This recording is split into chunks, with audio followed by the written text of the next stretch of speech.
Looks like the British government is hell-bent on silencing politicians that don't play by their white supremacy rule book. It feels like if you do not conform to the norms of white supremacy as a black person, you are automatically blackballed in the political sphere. Malema was invited by the African Society of Cambridge to speak at the 11th annual Cambridge Africa Together conference, but could not leave OR Tambo International Airport in Johannesburg, South Africa, as their visas did not arrive in time.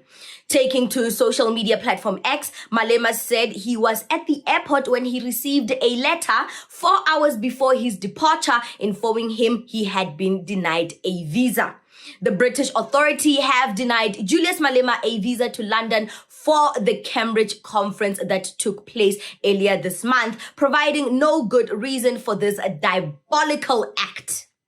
Now, the Cambridge conference in the UK can refer to several different types of events, each with its own focus. Cambridge International Education has the Cambridge Schools Conference, a conference for teachers and school leaders from various countries focused on sharing knowledge, discussing educational challenges, politics, and exploring new teaching concepts. They are cowards because when you disagree with someone, you don't have to ban them. Apartheid banned our leaders. Apartheid banned Elias Motsoaledi. Apartheid sent Elias Motsoaledi to prison for a very long time because they did not agree with his ideas. When you don't agree with people, you must not ban them because that is a sign of cowardice. You must allow them to speak and you disagree with them. You say, I don't agree with you on 1, 2, 3, 4. Because university, when you are called to speak at the university, you are called to participate at the highest stage of intellectualism in South Africa.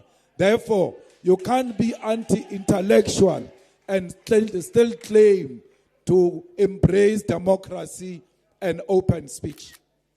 It is Elon Musk, it is Donald Trump who want to criminalize me for speaking truth to power. And they want to declare me an international criminal. Whether they declare me an international criminal or not, whether they deny me visa or not, Soweto will never deny me visa. It is clear to me that this is an attempt to silence a dissenting political perspective. This is unacceptable and spineless. Party spokesperson Reneilwe Morema described the incident as nothing more than an expression of bureaucratic processes being used to suppress political dissent and to ban the voices of the EFF from building global solidarity against Western imperialism. How weird is that criminals like Donald Trump and Elon Musk can peddle lies globally and still be given free will to roam around the world. But when someone with the power of truth and discernment and a clean record wants to educate young minds, he is given the cold shoulder. Why? University minds are the highest intellectual minds. So the UK government wants to indoctrinate hate and suppress free speech for these malleable minds so they can capture them and fill them with their white supremacy agenda, like a never-ending cycle. Education is really a weapon used by governments to turn our kids into war-mongering hooligans. It's so crazy that Elon Musk, without any authority, declares Julius Malema an international criminal and the global north obeys by this. But when the global north leaders come to our part of the world, they can walk in and out without troubles, interference, and resistance.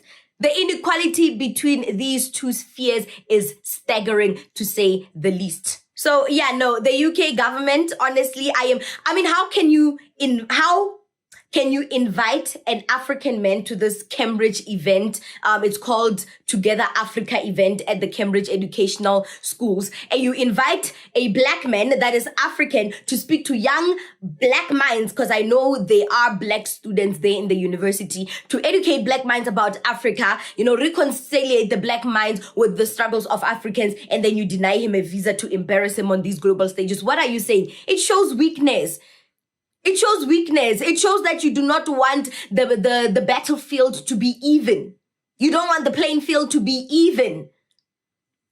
Yes, you can disagree with Julius Malema. It's okay. But to ban him from practicing free speech and educating young minds because what? Because you want to capture these young minds into bending the will of these young minds into doing your bidding and your willing. It's so crazy.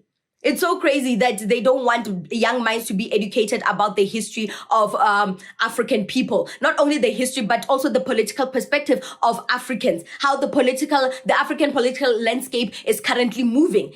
It's like they do not want to hear none of that.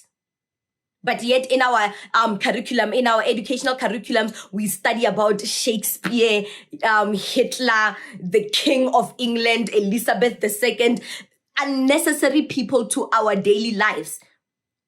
Unnecessary people that stunt our knowledge.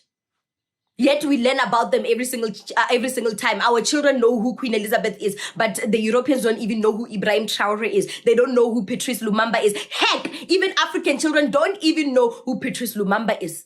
They don't know who Thomas Sankara is. They don't know who Samora Machel is. That's sad. They are making sure that they captivate our minds both globally, both on these international stages and right here at home through our curriculum. Hence, I'm like, education is the most dangerous weapon the government can get their hands on, and they're using it to make it to dance to the tune of their drum set. That is so sad that Julius Malema had to experience that. Yeah, we don't have to like Julius Malema. A lot of us here at home don't even like Julius Malema, but we listen to him. He has knowledge to share. And there are some people on social media saying, why would he cry about getting into London? You don't see Ibrahim Traore crying and moaning about being rejected by the global north. It's not even about that. It's the principle and the ethics of practicing free speech. It's about the double standards that are being peddling in the global north. We are trying to even the playing fields, but they're making it hard for us. It's about the principle of it. It's about the principle of dignity. He's not crying to get into London. Anyone can get into London, really. There's nothing special about London. But it's about the principle behind getting into London, why he has to get inside that country to educate young minds, to bring justice to the African politics. Africans have been done wrong. Africans are being used and exploited every single day. And when we have people like Julius Malema voicing that out, they are being shut down.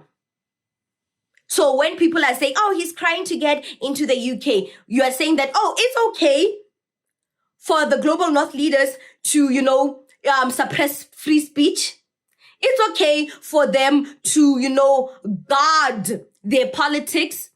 It's okay for them to drive the narrative and screw drive the white supremacy narrative in these young minds. It's okay. And also, it's okay for them to waltz in and out of our countries as they please, as they exploit our resources, shape our educational curriculums, and also, embed their white supremacy knowledge in our young minds.